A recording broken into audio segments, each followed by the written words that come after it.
Hi ka squid, mayong buntag na ano po tayo orders ato na pong i-deliver. Of course, kauban na po nato ang atong mga junakis, ang atong duha ka mga babaji na mga bata kay kabalo na ka mga ka-squid, mura ni silang mga bodyguards, murag mga hire nga bodyguards na to. So kung asa ang inahaan tuag iso ni nag-ikit-ikit ning duha.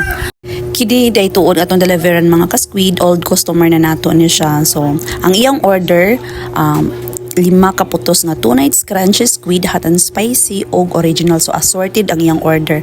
Nag-order day tuod si ma'am sa ato og heads, but sad to say dili available ang atong heads sa pagkakaroon kay sold out gid ang atong heads gani daghan pa kaayo tay pending na mga orders. So, kaning si ma'am tuod na ako'y gamay ni share sa inyo ha, nagpalit day tuod siya sa una unya mura gidala siya sa Cebu, din naa siya gihatagan, din na himuot ko kay katong iyang gihatagan na nawag sa tuwa gamit sa number nga nakabutang sa atong packaging kay